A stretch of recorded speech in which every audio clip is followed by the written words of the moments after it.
Hallo liebe Motorsportfreunde zu einer neuen Folge unserer Winter-Interviews. Wir sind heute in Monte Carlo im Showroom von McLaren. Sie sehen es hinter uns hier als Background. Und McLaren hat etwas zu tun mit unserem Gast heute. Es ist Mika Häkkinen, Weltmeister 1998, 1999, 20 Grand Prix gewonnen. Er war der große Gegner von Michael Schumacher und vor 3 Wochen hat uns Martin Brundle gesagt, er war schneller als Ayrton Senna. First of all, hello. Nice to meet you, Mika, here in Monte Carlo, your home place. Thank you that you are joining the program. Michael, thank you. Thank you. It's great you came here. Came here, Monaco, with the beautiful weather. Yes. And it's been quite a while since we have seen last time, so it's good to see you again. Okay. I see you from time to time at Grand Prix. Can you explain a little bit what you are doing nowadays? Indeed, yes. I do go to quite a few Grand Prix. I would say maybe 10 Grand Prix a year. But my appearance when I come to Grand Prix, first of all, is not too much be in front of the TV. I'm a little bit in the background, working together with McLaren, together with McLaren partners who are supporting a team. So in my life, what's happening, yes, I have a brand ambassador work with companies like a Unibet, Nokian Tires, Neuroth, which is a great company, Austrian company. Yes, indeed, McLaren. And these companies activating my yearly agenda from my business side quite actively. So that's a good fun. So coming to Grand Prix is a great time to come to see the old mechanics and of course the McLaren team and lots of people. Sometimes it's disturbing to come to Grand Prix, to be honest. It's quite disturbing because when I used to come to Grand Prix, I used to come there with the full focus, concentrating for the racing and driving, and now I come there with a completely different mentality. Yeah. So, and when I see people there really focusing their work, I'm like scared, like, oh my God, what's going on here? Sometimes the difficulty, like I mentioned, to come to Grand Prix is because I'm relaxed. Mm-hmm. And in the past, I used to come there with the fully focused. And I'm looking the whole Formula One paddock and the whole thing in a different view. Mm-hmm. And it is a very stressful environment. Yeah. You know, everything is scheduled. The timing, to be there at a certain time, and more than in your career, even more than in your career, would you say? No, it's still the same. Mm-hmm. You know, everything, because end of the day, the program is same. You know, you have time for the driving, time with the engineers, time with the media, time with the fans, the planning to go to A to B, logistics. So more or less, it's the same thing.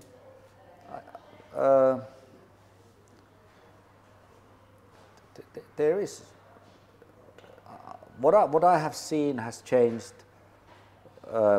Is more that when the drivers are communicating with the team, it's been segmented, probably more precisely in different areas. Mm-hmm.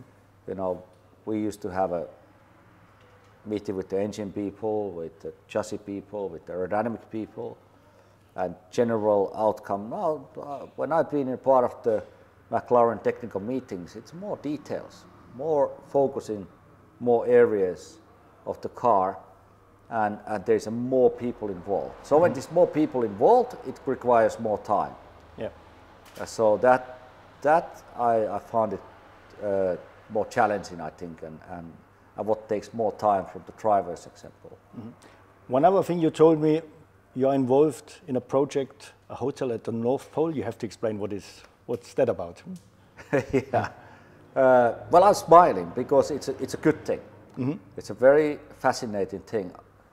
I've been, I think, more than 6 years being part of the luxury travel business in north of Finland. And it's great to be involved that kind of area, because we all know what's happening for the climate. It's getting warmer and warmer. It's getting more and more unsafe in many ways. So when you look north of Finland, it still has stayed very very pure. The air is very clean, and people are really looking forward these days to experience this kind of environment. Step out of the big cities, take their families to where the nature is clean and which is safe. So I entered that kind of business area, and it's been really great, very interesting. And the CEO, the owner of the company, has a very good imagination and the great ideas. And the ideas, what he makes it happen. And that was the one of the ideas what he created last year, that way he wants to build the first hotel in North Pole. And to do that requires a lot of different technical challenges. How to build the hotel there, how to get the equipment over there, how to transport the guests over there, and in North Pole you can have only a certain time of the year when the guest can go there. So it's not 12 months a year, because the temperatures and the climate is quite challenging.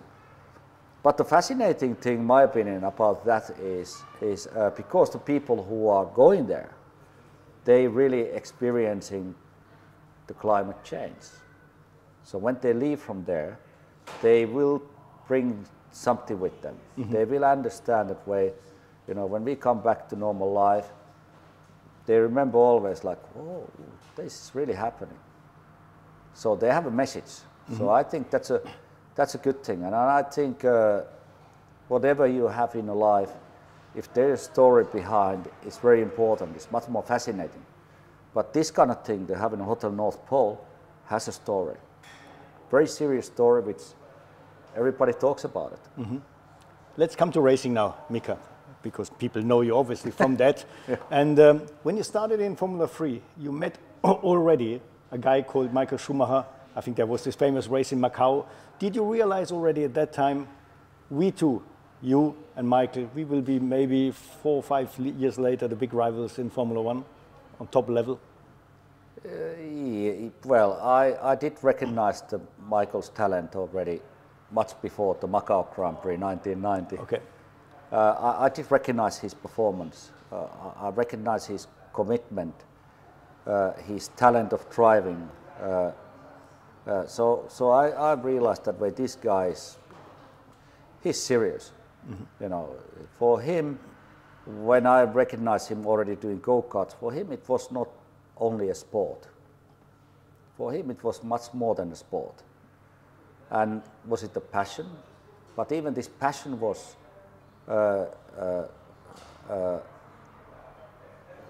something what was not just like, okay, let's go a little bit racing and let's do a little bit racing and let's do then something else. For him, I got the sense that way it's everything. Everything what he loves in life. And yeah, in Macau was one of the races what I did against him. And I did recognize again his way of driving. Doesn't matter was it, well, in high-speed corners, low-speed corners, chicanes, how he's able to control the car. And to be honest, when I was racing Macau at that time, I had a really good car. I had a fantastic car. And I did see his car was not so good. So he had to work hard to able to manage to balance the car in the corners. And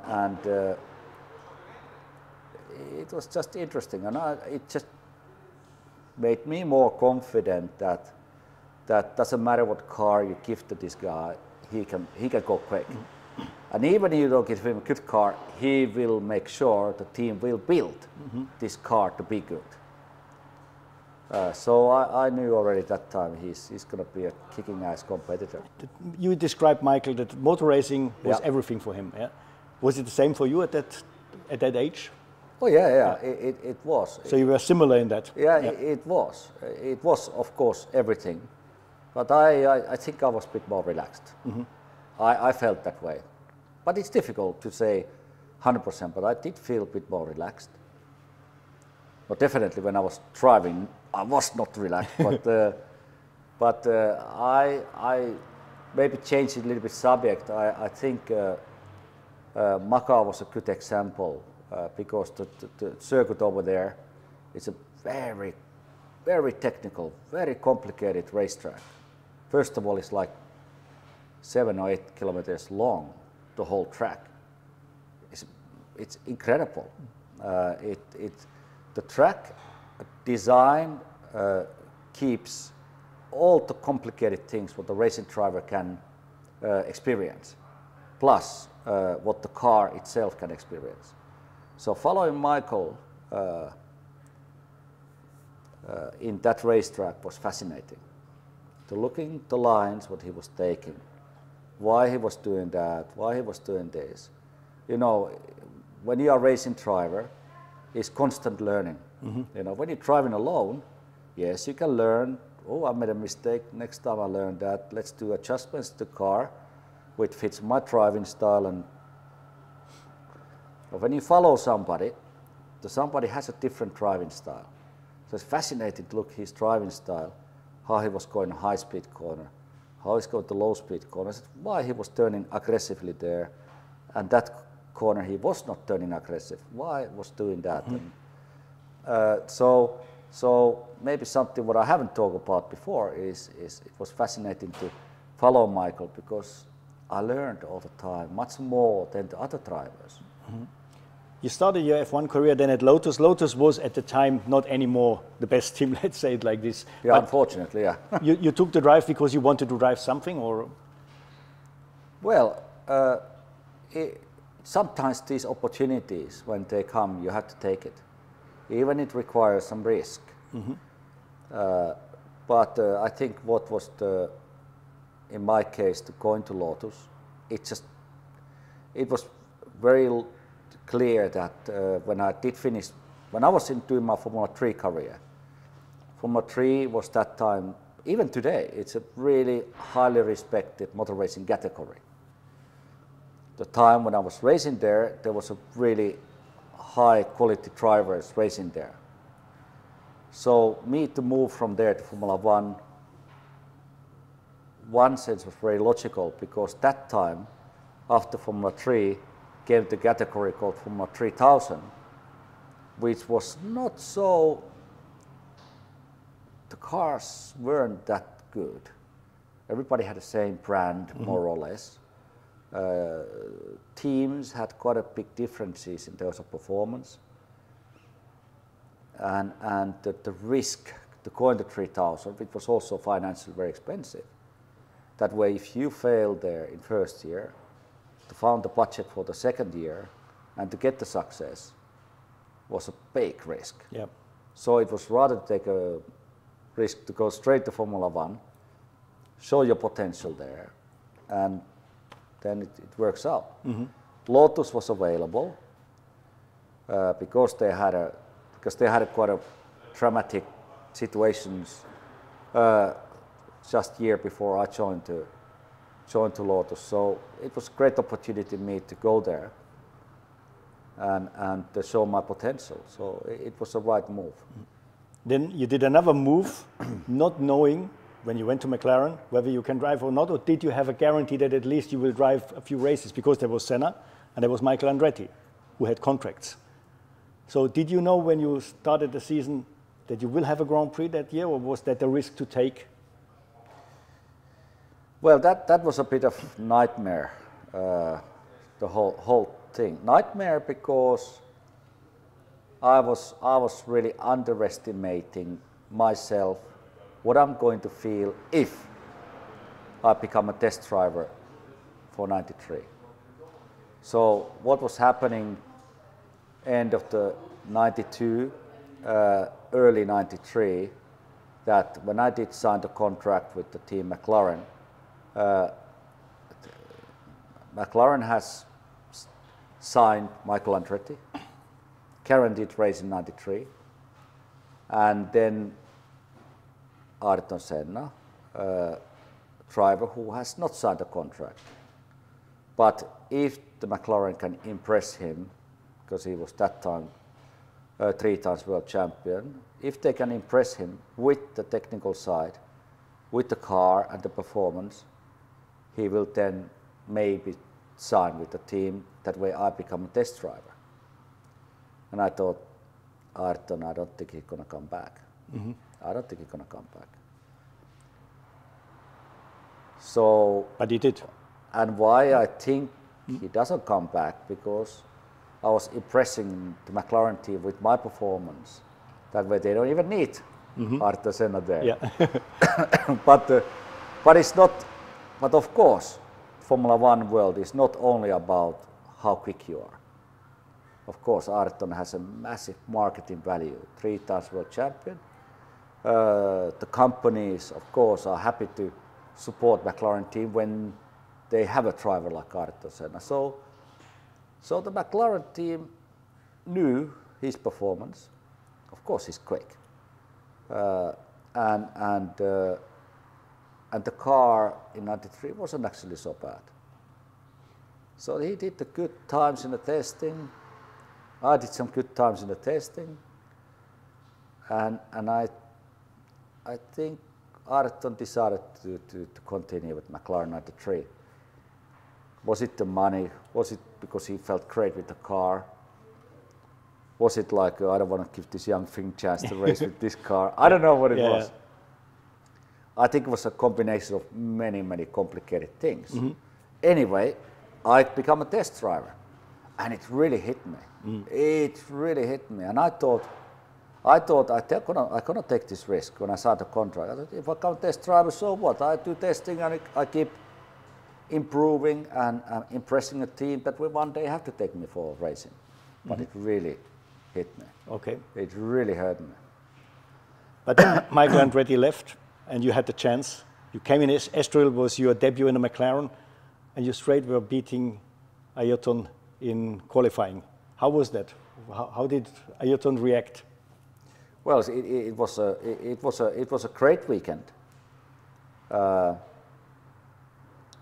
The whole season, first of all, me watching Grand Prix.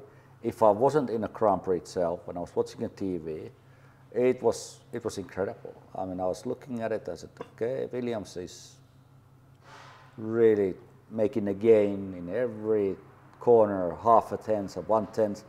So in the qualification, they were like at least 1 second quicker than McLaren. And of course, because I did the testing on the racetrack, and I always felt a little issue in a corner, and I said, we have to fix this. That's where we're losing time, in that part of the corner. And we tried everything. And it was too easy to say, we don't have enough power. So it doesn't matter what problem it is, it just has to be solved. Yep. And so then I end up finally to get racing, because Michael Andretti has so many accidents. So I think it was just a decision of the team and the Michael that way, okay, let's stop this. One day you're going to get hurt really badly. It's not good for the team. We don't get the points because you don't finish races. So let's give the chance for this young Finn. And so I came back in action to Estoril. We had a press conference in Cascais with Ayrton. And it was, I was a bit nervous to go to press conference because I think the people had a high expectations. Of course, me to show my potential, and also Ayrton was old fox, very experienced racing driver. So, I remember the press conference, I tried to keep my mouth shut and say as little as I can, not to speak too much, because I didn't want to build the pressure on myself. Sure. And I think that tactic worked quite well because I was quicker than Ayrton in a qualification. And even the time difference was very tiny, but it was enough to keep him behind. So he was not very happy about it. But same time I really felt I wasn't really happy. And I wasn't sad either. It was just for me so normal. And for everybody else it was like a miracle has happened. And I thought it's a normal thing. Really?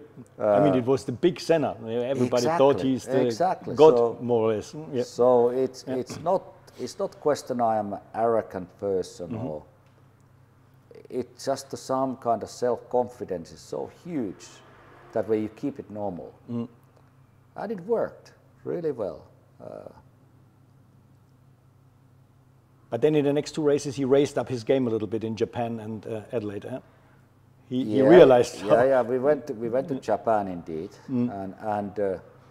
but the Japan was not good for me because I had technical problems there. Okay. I had technical problems, and it really annoys me because I think was it the second free practice or first free practice I had the brake, if I remember correct, the brake failure.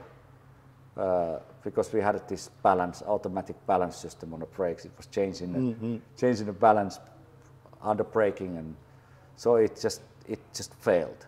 So I lost a lot of time, which didn't give me enough chance to get laps, and Ayrton was able to practice a lot. So we couldn't manage to get the best out of it. So that's why I couldn't make it. So it was disappointing, of course. And Australia was just ridiculous. I felt I lost concentration in Australia tiny bit. I was not focused there. Something happened in my mind that way. I was not focused. Okay.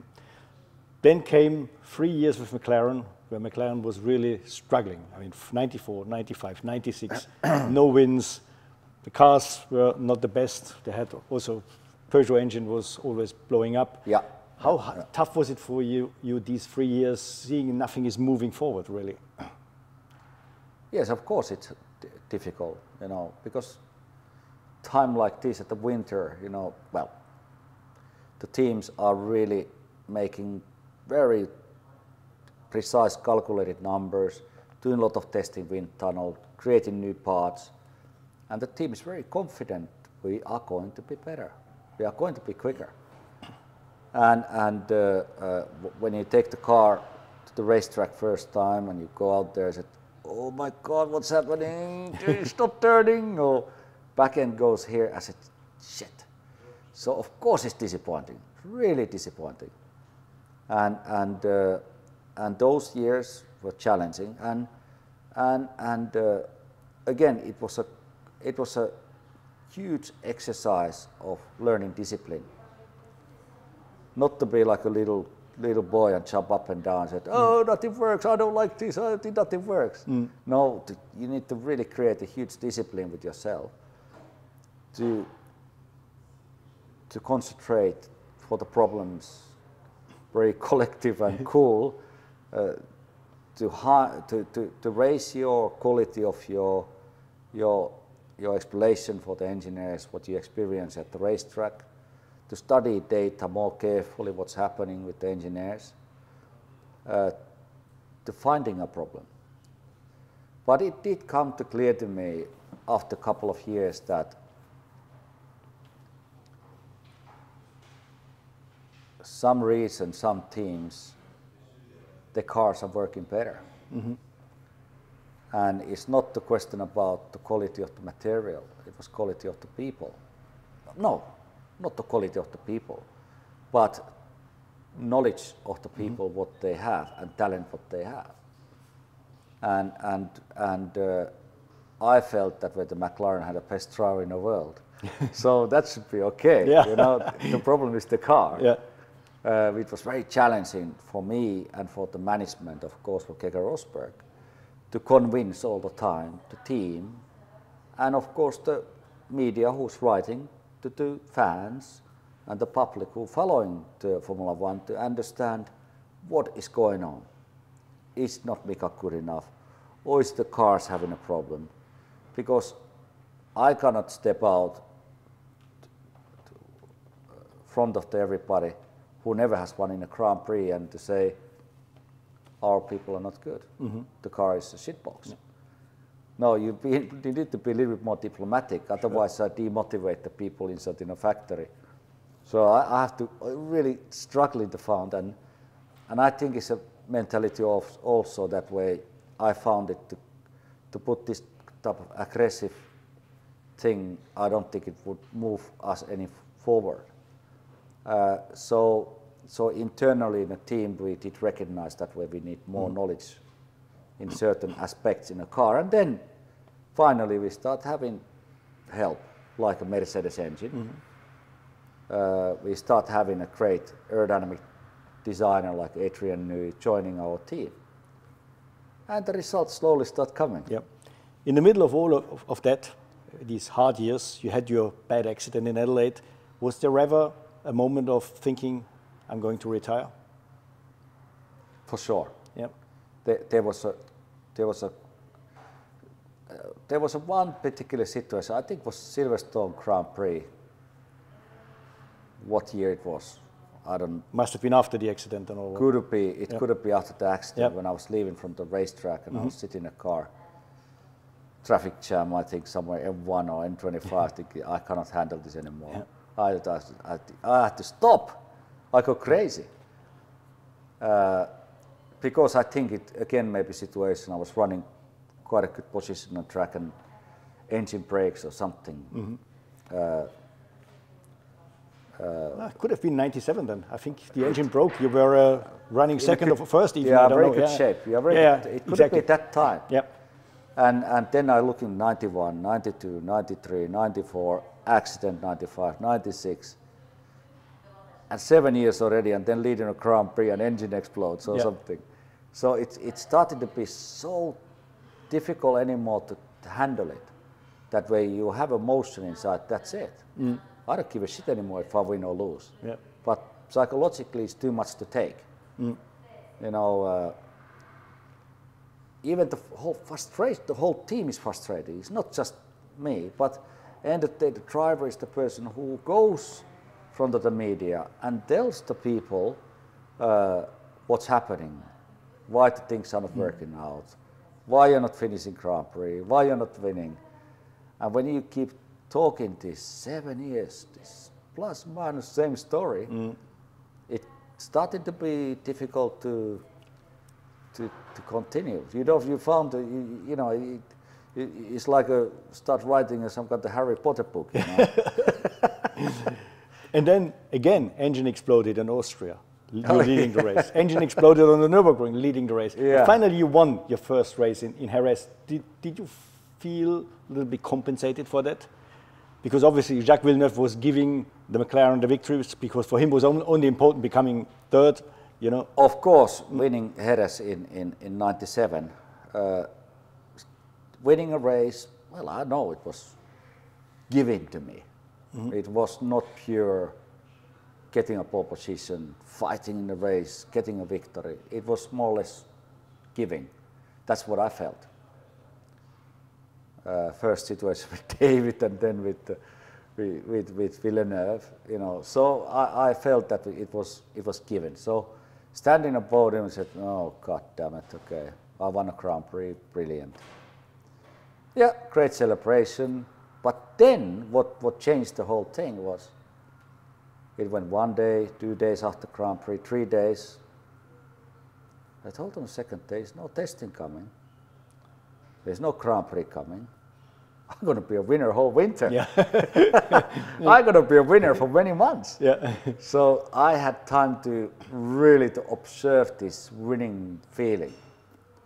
And I think that made a difference. You know, every morning I wake up and say, "I'm the winner." But if it would have been 2 weeks later Grand Prix, I don't think I would have won that. So I would have wake up and said, "Shit, I was, you know, not finished the Grand Prix. I was 5th or 6th." Now I was a winner for many months. Yeah. So I think it has a good impact. psychologically. So it gave me the view that, yeah, there is a light end of the tunnel, you know. I think the next car was then the McLaren MP413, 98 car. When did you realize, driving that car, this could be a championship car for me? Well, at the factory when they were building a car, first of all,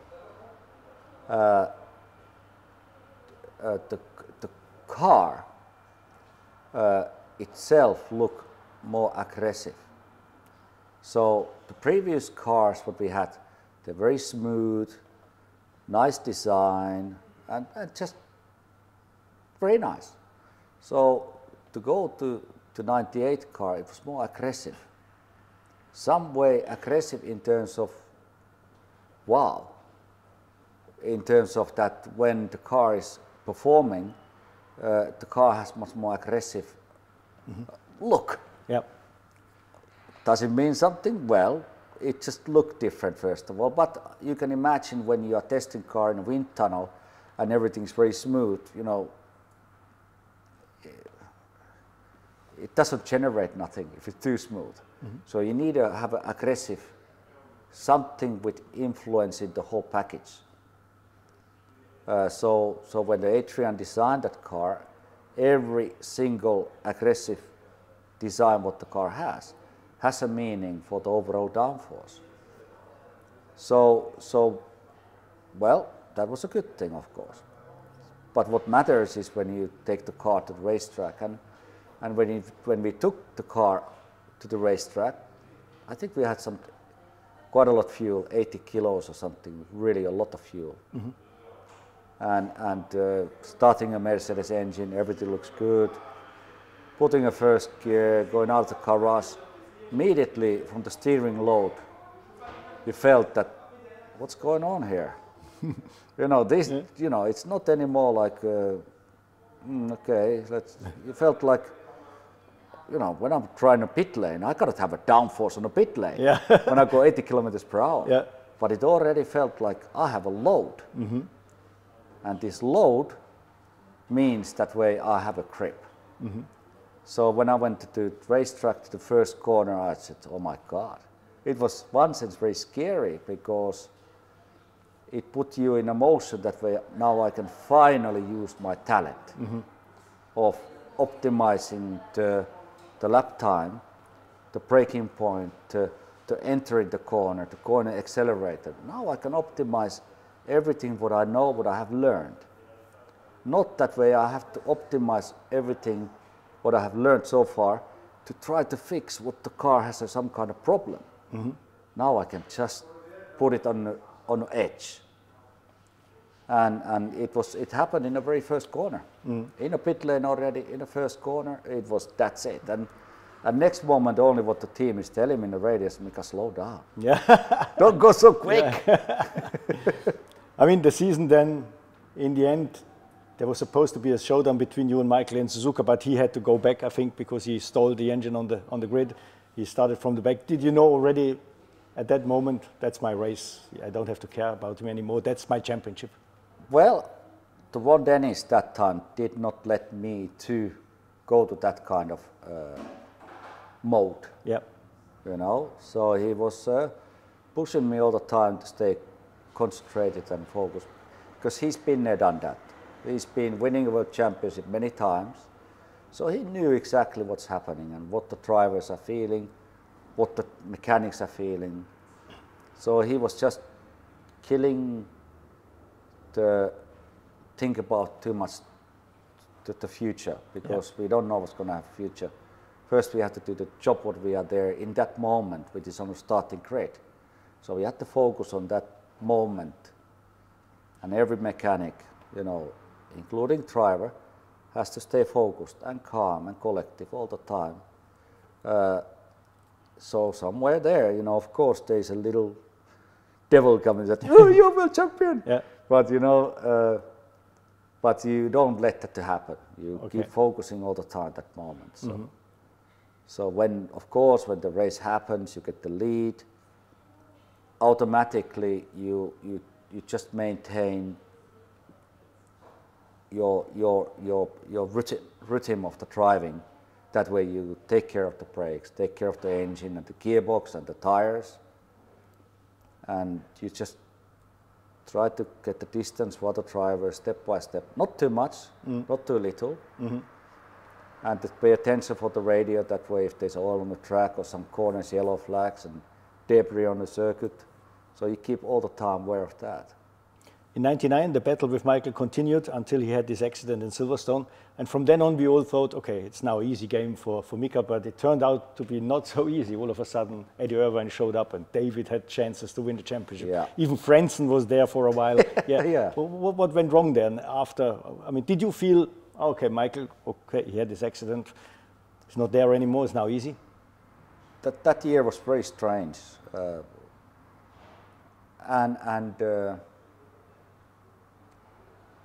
We had a lot of technical problems.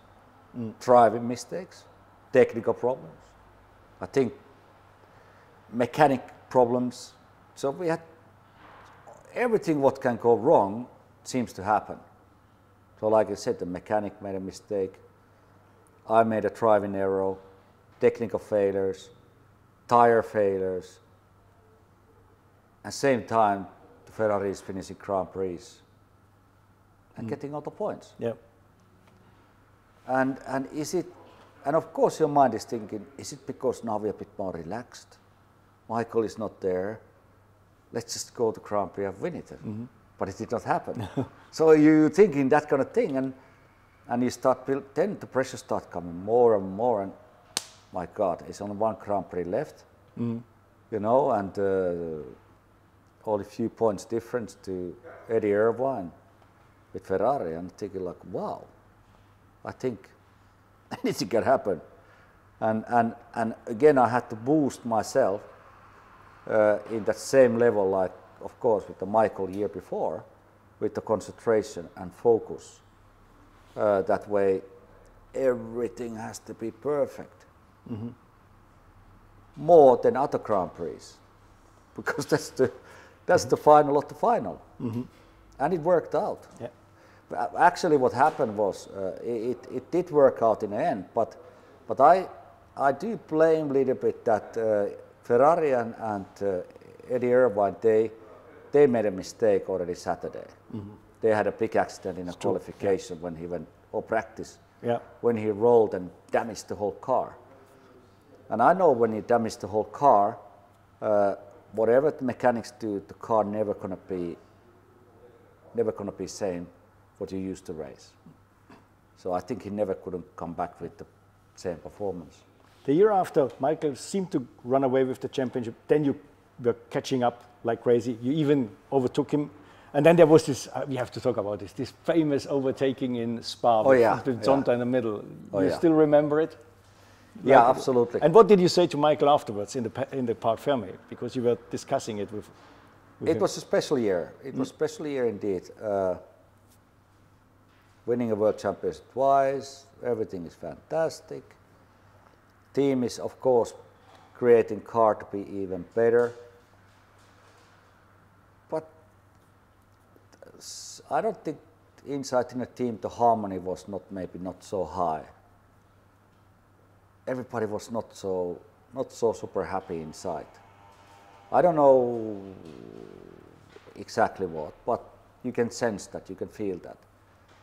Same time I was thinking maybe I blame myself because maybe I felt I wasn't working hard enough. But again, we had failures, quite a few failures, and Ferrari was just finishing Grand Prix and taking points home. So it was incredible. And that's put the pressure back in the team and said, why we are failing, let's analyze it, let's fix it, but now it's too late because we already gave the points away. So it was very difficult. And then Spa. I had a great overtaking indeed with Michael. And I think the people do say it was the most amazing overtaking in the history of Formula One. But you don't get points for that for the championship, unfortunately. But it was brilliant and it felt good. And and Michael was a very naughty boy. He was really pushing me on the grass in the lap before, or 2 laps before. He was really naughty. you can do it, my opinion, once. You can really be quite aggressive, but more than once, second time, third time. So I thought this is not good. I mean, this is really rude. Front of everybody, you know. And I did have a word with him, you know, when the overtaking happened, we finished the race, I won a Grand Prix. I had a word with him, and I did mention to him, you know, this, do you recognizing exactly what's going on, what you did, you know, in that speed, in that straight, and if I would clip your rear tire, we would have a big accident in that speed. It's like 200 miles per hour. But he was very not emotional about it. He said, "This is racing." But I was not surprised Michael's comment. That's where he was. Yeah. That's where he was with his comments and with his racing. But I have to tell him. If I would tell him, if you do that once more time, I'm going to push you off. I don't think that would have changed nothing. Because it's been like that whole our career. Yeah, yeah. And I think that's Michael, that's maybe the Michael had a very high, he kept me in a very good relationship in racing and to be a tough competitor, because he knew that Mika is not going to go the next Grand Prix and crash into him, because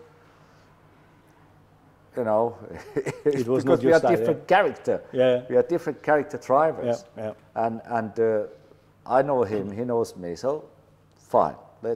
We cannot change anybody. We are who we are, you know. But we have to talk. In 2001, you decided quite early in the season, nobody knew at the time, I think around Canada or Monte Carlo already, that you will retire. Why that early in the season, and why at all to retire? I felt I was not in a super top form. I think my commitment for the team started lacking performance. To go back to that time and talk the negative things, I would not like to go into too much, of course. But what is priority for the driver, particularly when you are world champion? The priority is that way everybody in the team puts absolutely concentration on you. Is it the best engineer? Is it the best engine, best tires, best gearbox? Doesn't matter what it is, but all has to be the best. Not because you are spoiled because you're world champion, but because you know we can win together.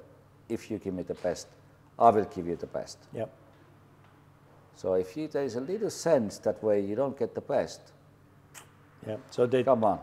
There was too much maybe also on David, your teammate. And, so you would say, okay.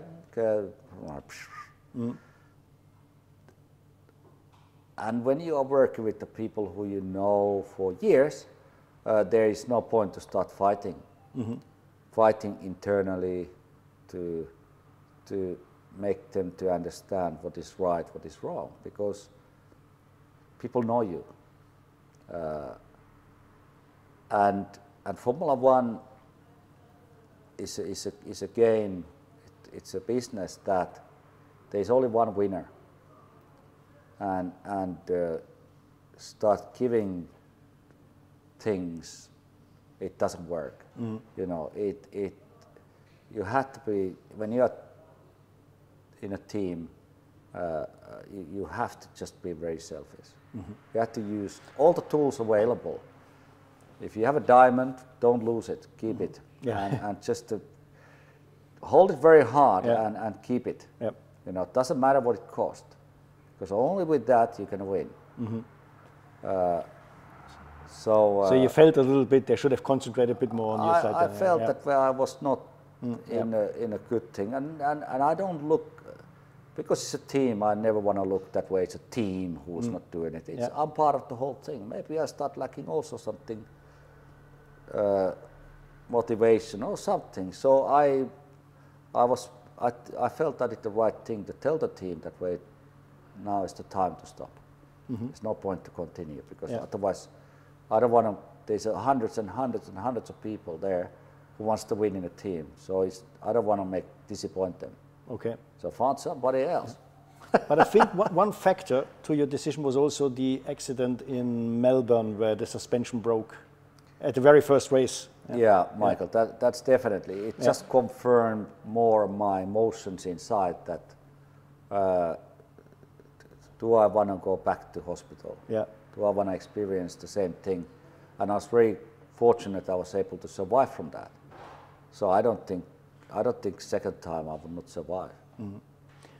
You finished your career, and then 3 years later, you came back to DTM. Oh yeah. Why the comeback? Was life without motor racing, was it not, let's say, fulfilling enough, or did you miss something? Obviously you missed something, but... Well, that time I was a brand ambassador for Mercedes. I did quite a few promotions for them, commercials and promotions, doing that. And that time the chief of the motorsport, Norbert Haug, introduced me to the idea, what about DTM?